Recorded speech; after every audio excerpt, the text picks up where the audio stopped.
Hello and welcome. It is David Baker here for the Wisdom for Life podcast, and we have Fabulous Friday with my fabulous wife, Laura. How are you? I'm good. Yeah. It's been busy, exciting. We got the kids home from college, and so they just got in, and so we had a great night and a late night with them. Had my old assistant pastor stop by last night and see us. He spent the first 8 years of our church with us. Great guy, pastoring in Maryland now, with Greg Nash. We did music together and CDs, and we just laughed and told stories and just enjoyed it. It was really, really good.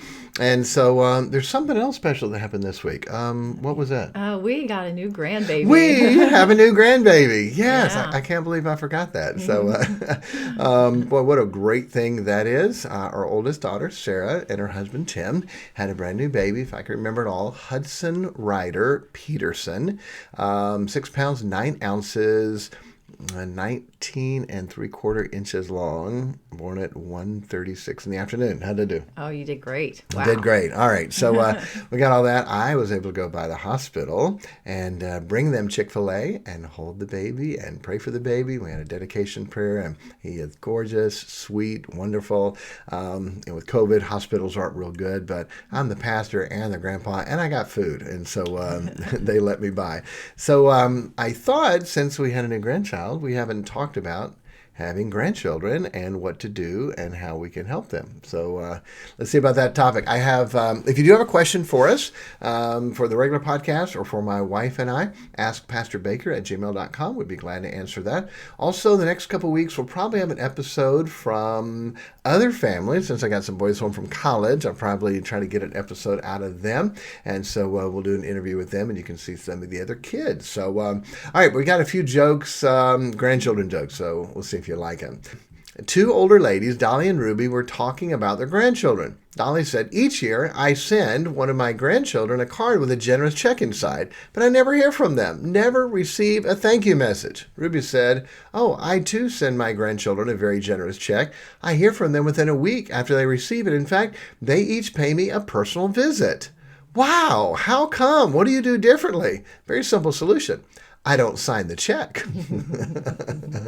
So Grandma says, "Oh, I must have forgot to sign the check. Why don't you come by and see me and I'll sign it?" So that's pretty smart Grandma. That's She gets a right. visit from the kid, and they think, boy, Grandma is really absent-minded. She never remembers to sign the check. What age they'll realize Grandma was smarter than you thought.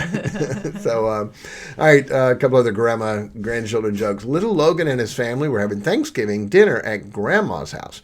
Everyone was seated around the table as the food was being served. When little Logan received his plate, he started eating right away. "Logan, wait till we say our prayer," his mother reminded him. "I don't need to," the little boy replied. "Of course you do," his mother insisted. "We always say a prayer at our house before eating dinner."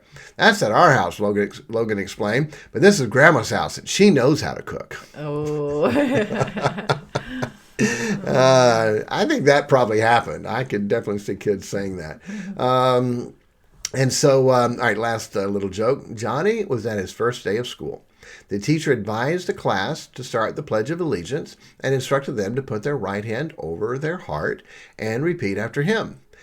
He looked around the room as the teacher looked around the room as he started the recitation, "I pledge allegiance to the flag," when his eyes fell upon Johnny. He noticed Johnny's hand was over the right cheek of his bottom. Johnny continued. Johnny said, "I will not continue until you put your hand over your heart," the teacher said. Johnny replied, "It is over my heart." After several attempts to get Johnny to put his hand over his heart, the teacher asked, "Why do you think that is your heart?" "Well, because every time my grandma comes to visit, she picks me up and pats me there and says, 'Bless your little heart.' And Grandma wouldn't lie." Oh, goodness. Kids are great. I love kids' jokes, okay? I love kids' jokes probably more than blonde jokes. They're a lot of fun to be able to see children say some of the funniest things. All right, so we're talking about grandchildren, all right? So how can you help your kids with your grandchildren? Let's say your kids are not doing a good job. They're not rearing your grandchildren right. They're not teaching them what they need to teach them. They're not disciplining right. They're not feeding them right. They're not doing all those things. So how do you help them? You don't. You don't. What? What do you mean? They're my grandchildren. I got to make sure things are right. Sorry, you had your chance with your children. Now your children have their chance with their grandchildren, with your grandchildren. If you had wanted your children to teach your grandchildren differently, then we would have had to do a better job teaching our children the right things so they can teach our grandchildren the right things. I love this phrase. For years, people have said, oh, you've done such a great job with your kids. You've done such a great job. And a lot of parents get proud because they see that. And it's amazing how people judge a great job with their kids. You remember through the years when people said, oh, I've done a great job with my kids. How do they define a great job with their kids?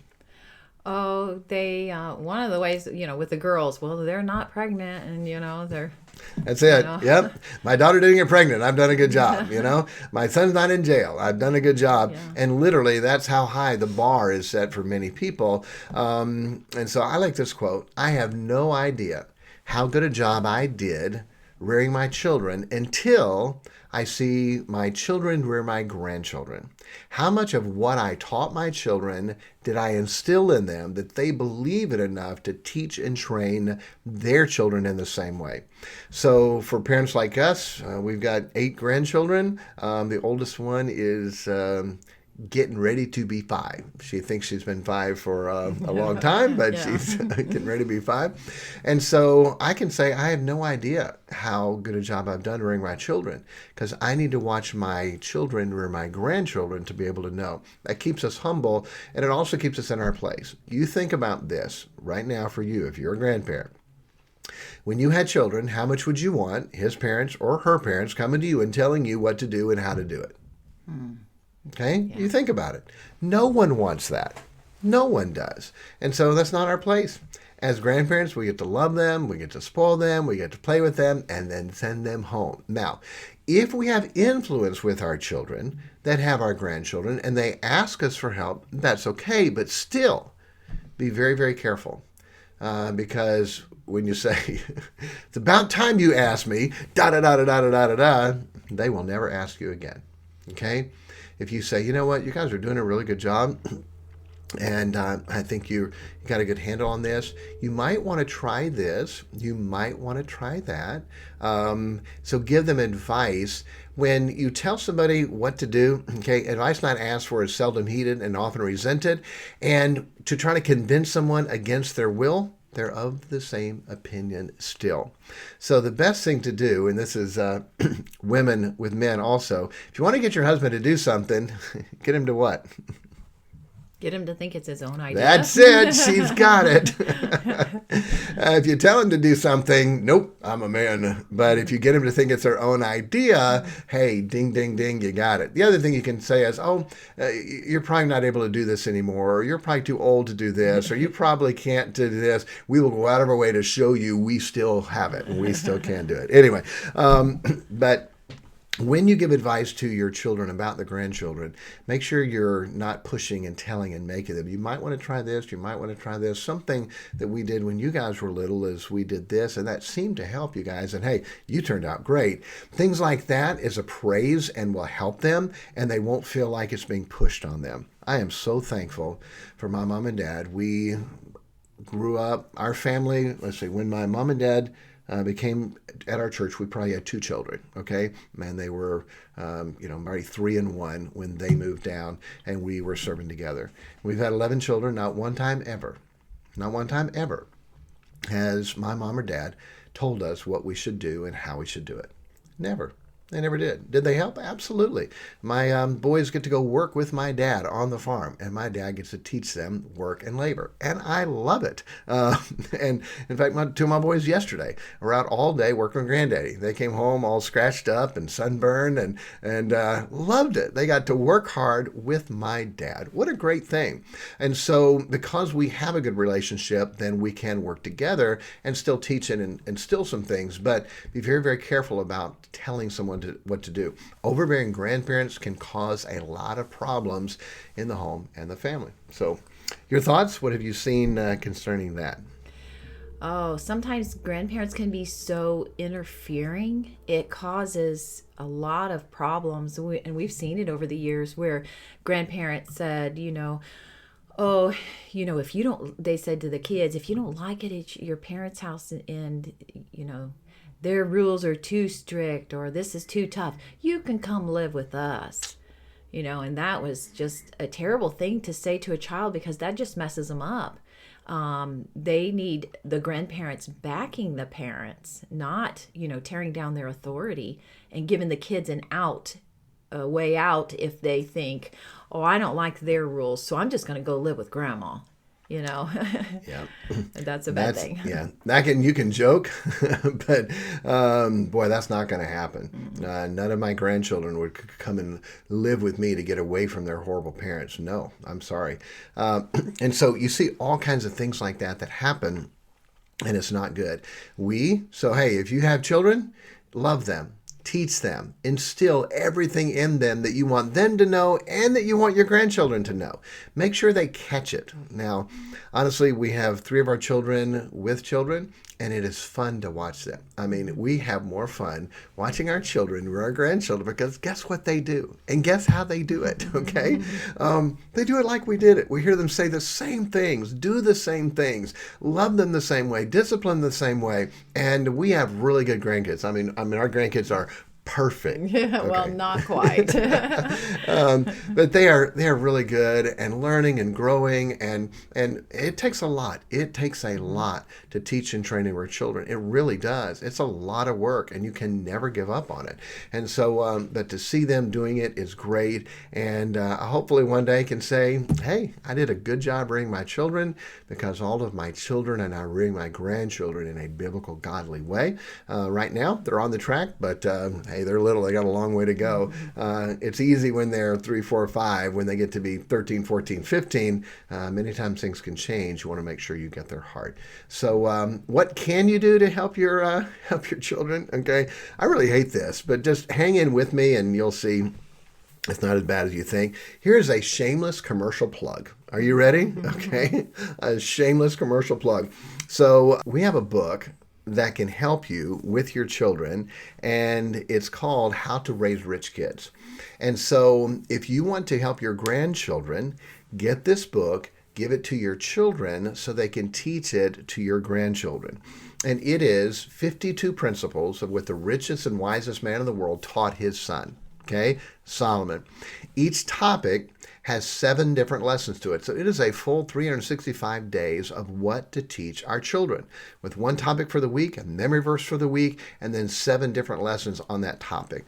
When you get done with that for the year, you start it all over because they need the principle again, and they're a different age. They can apply it differently. You apply it differently to a 5-year-old than you would a 10-year-old.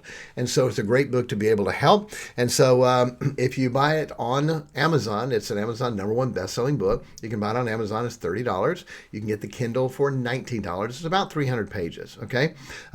If you want it cheaper, I'll ship it to you. Just email me, askpastorbaker@gmail.com, and you can send it PayPal or Cash App, whatever. We can work on that. And it's only $20. I'll send it to you. If you say, I don't have that much money, I can't believe you're trying to get money out of us. All right, here we go, okay? I never want anyone to think that preachers are trying to get something from us. So if you're truly broke and you don't have $20 to spend on your kids, okay? And I know that can happen. Email me and I will send you a PDF copy of it for free. Ready? Okay? Yeah, I can't believe he's trying to get money from us. Now, you need the print book. Honestly, you need it sitting around on the table, in the living room, at the dinner table, wherever, so you can open it up and read it. You will not get as much use out of a PDF that you have to pull up and try to read from that. But if that's all that you have, I will send that to you for free. The Kindle book is $20 and it's worth it. It's a 20-year study. I've never seen anything like this. And if you give this to your children as a gift and they see how it can help them, and the title of it is How to Raise Rich Kids. What parent doesn't want that? Now, the rich is sort of a play on words because the rich is rich life and rich relationships. the finances will take care of themselves. When you have the character and integrity and work and people skills that the book teaches, the finances will take care of themselves. And we've seen that with our children. It's amazing the jobs and work and businesses our kids do and the money they've made because we've taught them all the principles of people skills and work and integrity and all of that. So you can go to fixfamilies.com, and there's a link there to the book on Amazon, or you can email me, askpastorbaker@gmail.com if you want a print book, or if you are so broke, I'll send you a PDF of it just on email. How's that? All right. So any other thoughts you have on grandchildren and grandparents? Yes. We do get asked, what can I do for my grandchildren? And I'll tell you, one important thing that you can do for your grandchildren is to pray for them. Absolutely. Because the power of God changes lives, and you pray for them, pray for your children, especially as your children are rearing them, but then praying that your grandchildren will learn and accept the things that they need to, and that they will grow in the nurture and admonition of the Lord, and they'll want to do what's right and ask God to work on their heart, and all these things that you can be praying for your grandchildren.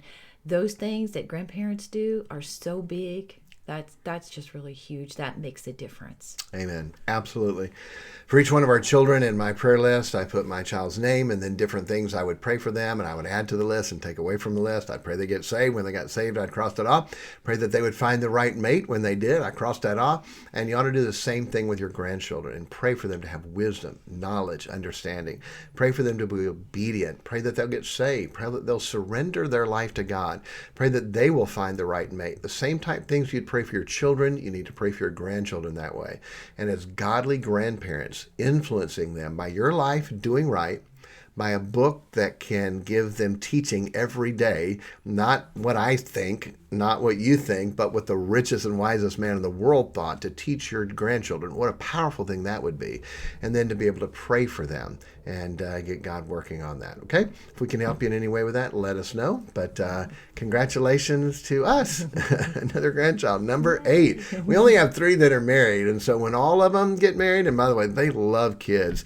We went around the table a few times. All right, how many children do you want? How many children do you want? How many children do you want? With all of our 11. And they all love kids. They all want a lot of kids. Of course, they have to have a mate that's willing. But we'll have a few grandchildren. We'll have a lot. Sarah, our oldest, has 6 now. And the 6 are 4 years old and under. Yeah. You got that? 6 children, 4 years old and under. We have twins. And anyway, they're a lot of fun. So what a blessing. Hey, you guys have a great week. And we'll talk to you next time. God bless.